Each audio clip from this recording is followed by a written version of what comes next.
할렐루야, 수요성서 아카데미에 오신 여러분들을 축복하고 환영합니다. 이 어려운 시기에도 예배의 자리, 말씀의 자리를 지키는 여러분들이 참 귀하고 아름답습니다. 8월부터 시작되어지는 이 하반기에는 이 월간 주제가 아니라 목사님들이 각자 연구한 대로 자신의 시리즈를 진행하기로 했습니다. 저는 우선 2주에 걸쳐서 이 성경의 인물인 요셉에 대해서 함께 나누어 보려 합니다. 이번 시간이 요셉에 대한 우리의 관점이 조금 바뀌어서 더 깊게 말씀 묵상할 수 있는 시간이 되기를 소망합니다. 자, 오늘 말씀은 창세기 39장 21절에서 23절 말씀입니다. 제가 봉독해 드리겠습니다. 여호와께서 요셉과 함께 하시고 그에게 인자를 더하사 간수장에게 은혜를 받게 하심에 간수장이 옥중죄수를 다 요셉의 손에 맡김으로 그 재반 사물을 요셉이 처리하고 간수장은 그의 손에 맡긴 것을 무엇이든지 살펴보지 아니하였으니 이는 여호와께서 그를 범사에 형통하게 하셨더라. 아멘. 아마 이 영상을 함께 보시는 모든 분들도 동의하실 인생에 대한 깨달음이 하나 있습니다. 바로 내 마음대로, 내 성질대로 내 인생 안 되더라 이겁니다. 자, 이 어린 시절 꿈을 가지고 무엇인가 추진할 때는 다 잘 될 것만 같았고 다 계산대로 될 것만 같았습니다. 자, 그냥 열심히만 하면 다 잘 될 것 같았습니다. 하지만 이 세상을 알아가고 이 경험이 쌓여가면 확실히 알게 되지요. 이 세상의 생각과 계산 이치로만 흘러가지 않는다라는 사실입니다. 이 변수의 연속, 이 계산과 다른 일이 수시로 벌어지는 곳이 세상이고 바로 우리의 인생입니다. 자, 그래서 어떤 사람들은 인생을 살면서 억울하다라고 항변하죠. 자신은 정말 열심히 일하고 열심히 계획도 세우고 노력을 했는데도 이 말도 안 되는 일로 어려움을 겪는다라는 항변입니다. 자, 그 사연을 들어보면 참 안타깝고 때때로는 깝깝하기까지만 합니다. 자, 근데 또 한편으로 생각해 보면 그게 인생이고 세상이죠. 자, 우리가 살아가는 삶이 바로 이러합니다. 이러한 삶이 성경 속의 인물에게도 발생했습니다. 자, 우리가 너무나도 잘 알고 있는 인물인데 바로 요셉입니다.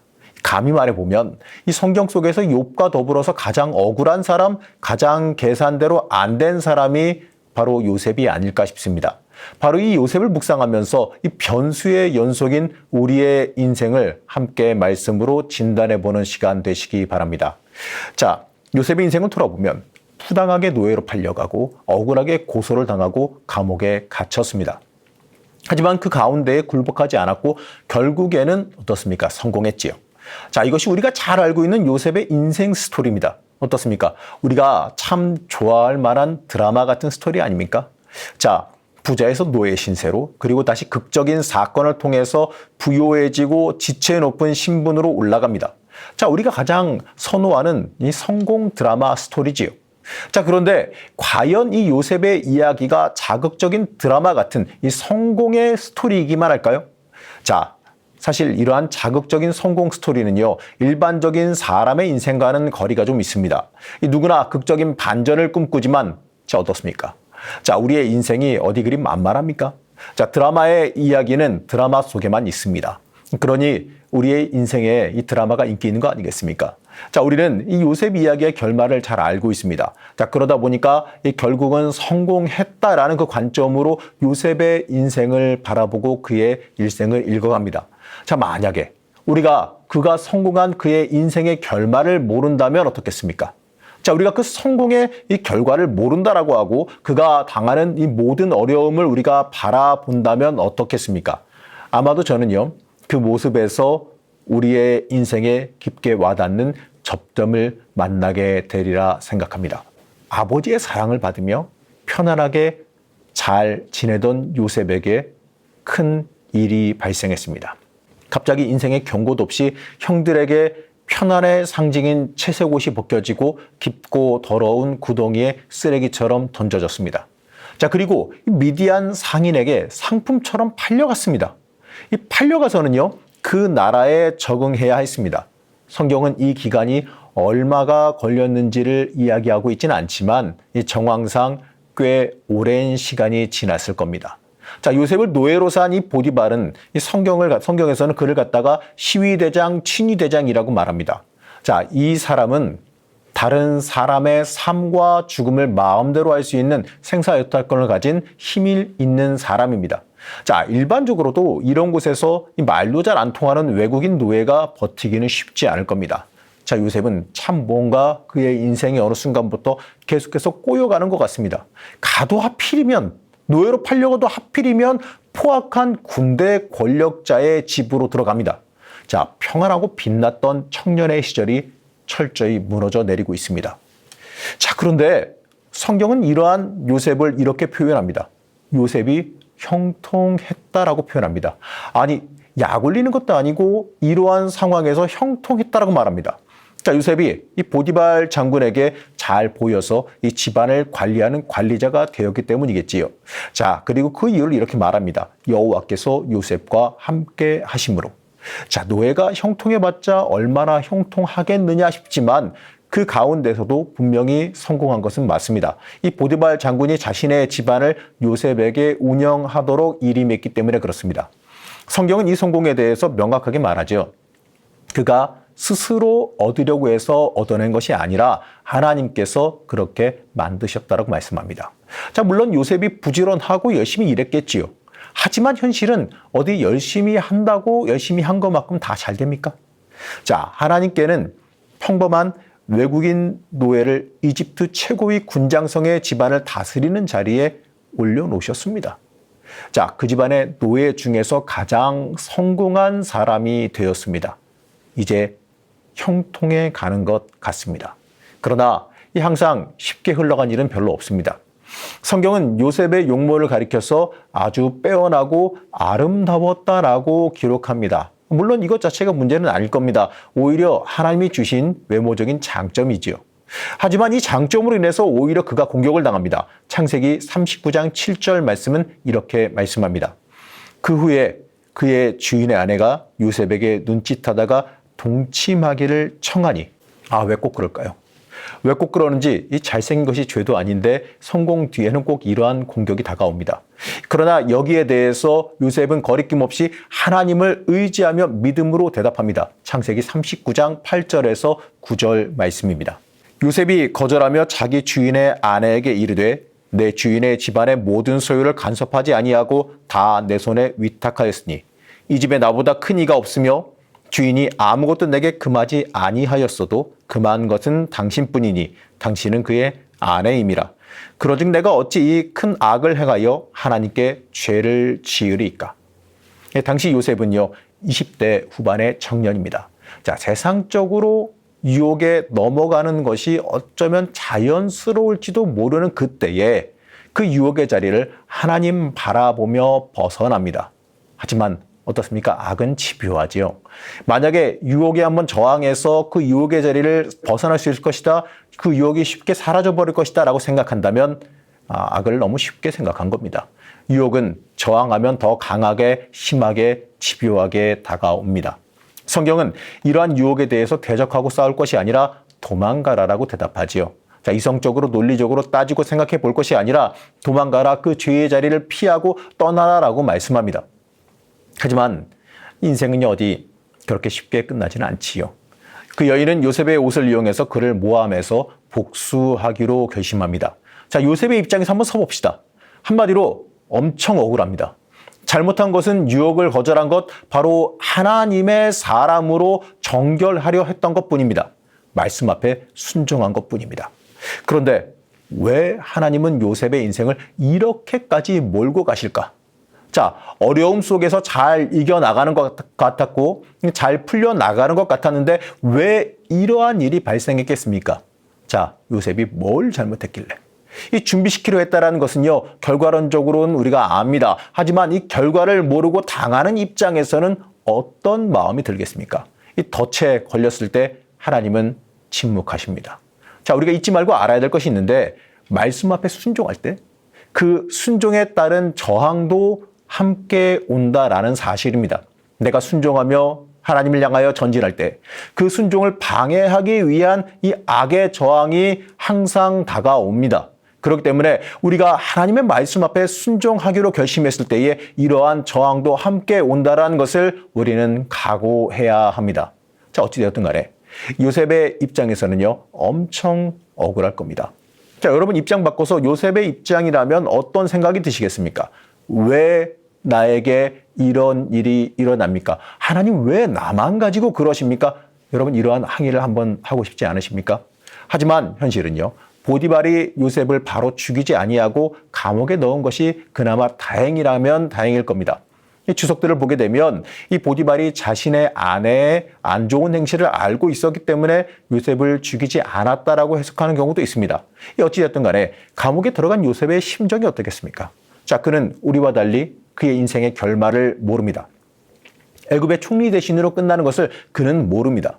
이 부당한 이 고통의 시간, 기약 없는 날들이 하루하루 흘러갑니다. 자, 힘들고 어렵습니다. 이 시기에 요셉에 대해서 창세기 39장 21절에서 23절 말씀은 이렇게 말씀합니다.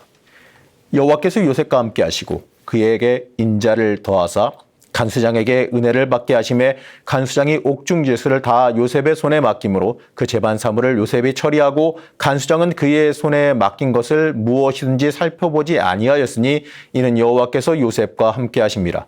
여호와께서 그를 범사에 형통하게 하셨더라. 자, 오늘 함께 읽은 본문 말씀입니다. 자, 여러분 이 말씀에서 어떤 문장에 눈이 가십니까?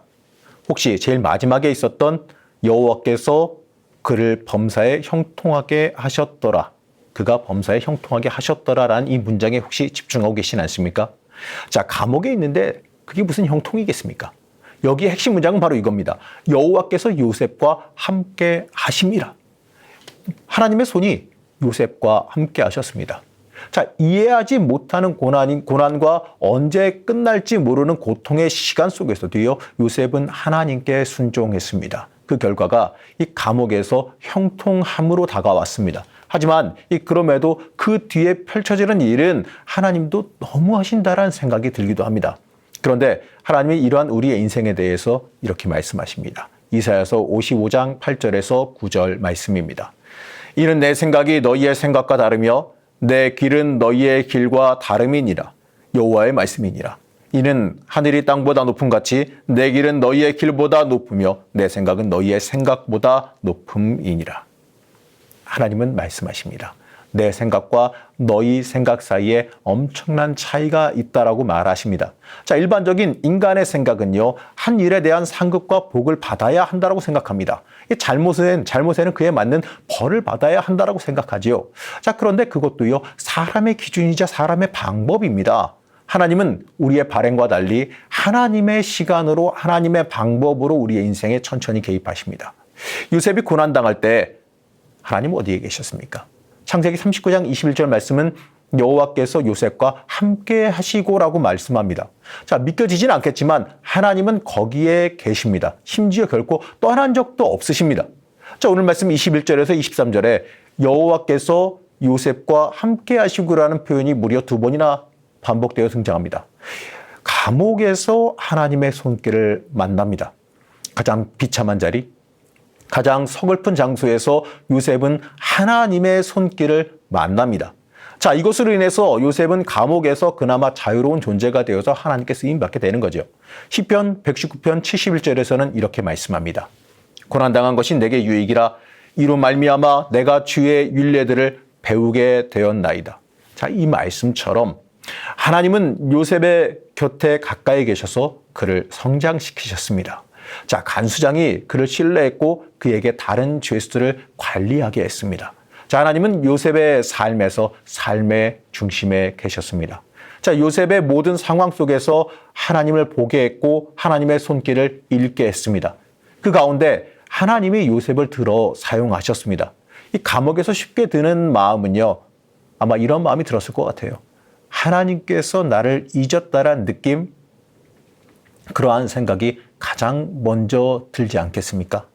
자, 아무리 함께 하신다라고는 하지만 감옥은 감옥이죠. 언제까지 이렇게 있어야 하느냐라는 마음이 들 수 있습니다. 자, 그럼에도 요셉은 지속적으로 주님과 관계를 맺어갑니다.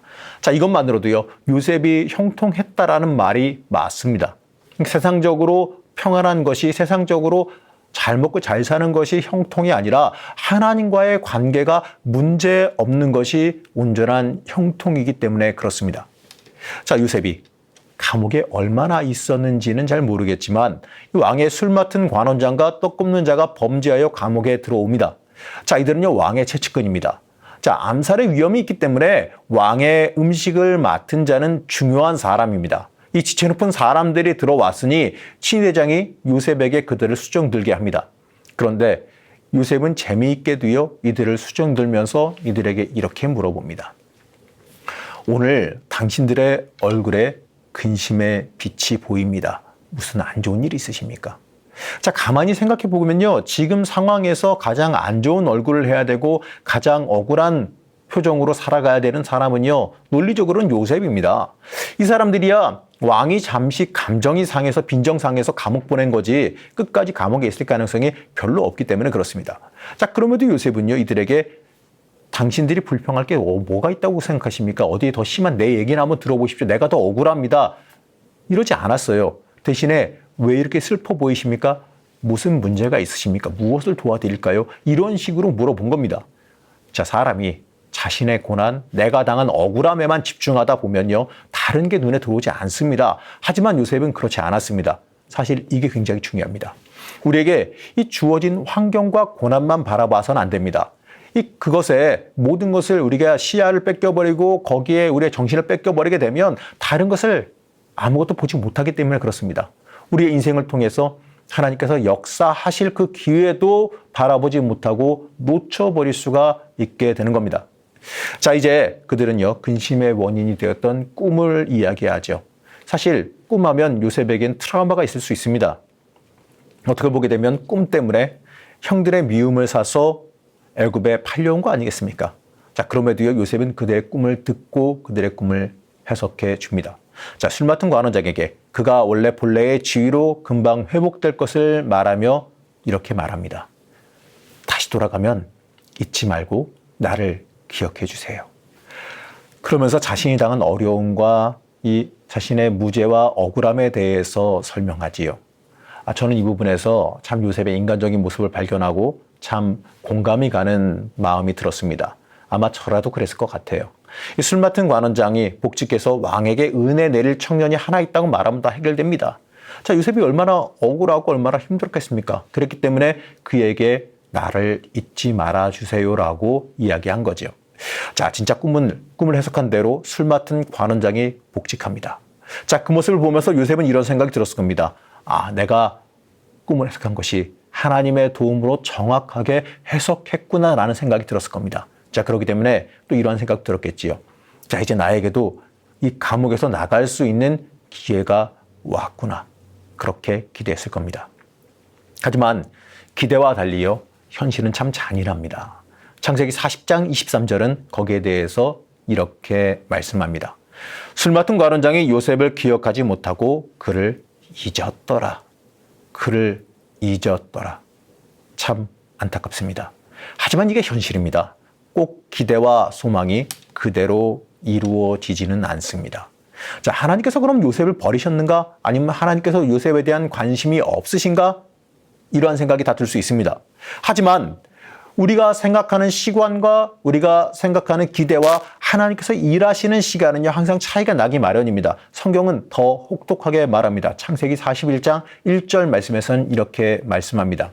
만 2년 후에 바로가 꿈을 꾼즉 자기가 나일 강가에 서 있는데. 자, 바로의 행위에 집중할 게 아니라 시간에 한번 집중해 봅시다.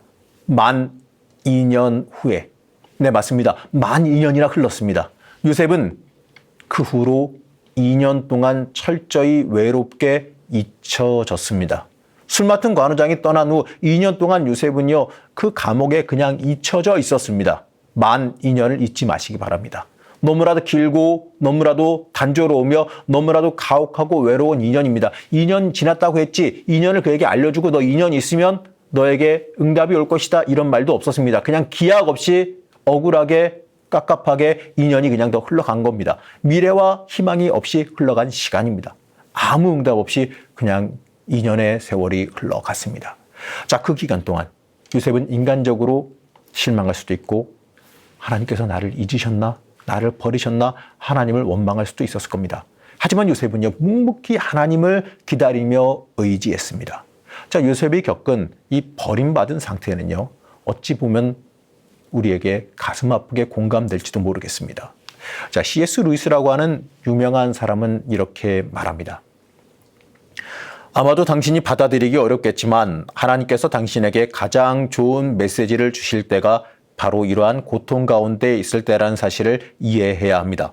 하나님께서는 우리가 기쁨 중에 있을 때에는 우리에게 속삭이시고 양심에게 그냥 말씀하시지만 우리가 고통 중에 있을 때는 외치십니다. 자, 이 C.S. 루이스는요, 이것을 갖다가 하나님의 메가폰이라고 불렀습니다. 고난의 자리, 고통의 자리는요, 하나님께서 우리에게 외치는 자리입니다. 자, 우리가 고난에 집중하면 하나님께서 우리에게 외치시는 그 소리를 듣지 못할 수가 있습니다. 자, 하나님께서 요셉을 2년 동안 그냥 묵혀두신 것 같지만 사실은 그렇지 않습니다. 자, 2년 뒤에 술 맡은 관원장이 그를 기억하게 하셨습니다. 자, 그가 감옥에서 막 나오자마자 만약에 그때 요셉을 기억했다면 아마 그를 건져냈어도요, 그는 그저 그냥 감옥에서 풀려나온 노예에 불과했을 겁니다. 그냥 감옥에서 막 풀려나온 빈털터리 청년에 불과했을지도 모릅니다. 하지만 그가 감옥에서 2년을 하염없이 하나님께 충성하며 보낸 뒤에는요, 그를 애굽의 총리 대신으로 부르셨습니다. 물론 우리에게 이러한 인생의 역전, 항상 오는 건 아닐 겁니다. 그리고 이것도 법칙처럼 오는 것도 아닐 겁니다. 하지만 우리가 외로울 때 하나님은 우리를 절대로 버리지 않으셨습니다. 자, 하나님은 우리를 잊지 않고 기억하셨습니다. 그렇기 때문에 우리가 해야 할 일은 아무런 기약이 없어도 깝깝해도 하나님께 충성하는 삶입니다.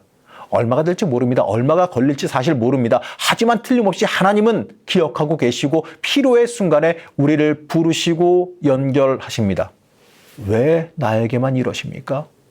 왜 나만 갖고 그러십니까? 라고 하나님께 따져묻고 싶은 것이 사실 우리 인생 아니겠습니까? 하지만 잊지 마시기 바랍니다. 하나님은 절대로 우리를 잊지 않으셨습니다. 내가 원하는 방법과 방향이 아닐지라도요, 우리를 방치하지 않으셨습니다. 요셉은요, 주로 정치범이 수용되던 그 자리에서 정치와 사람 관리를 배웠고 또 엄청난 재산이 왔다 갔다 하는 그 집안을 관리하면서 이집트의 상거래, 이집트의 재무 관리를 배웠습니다.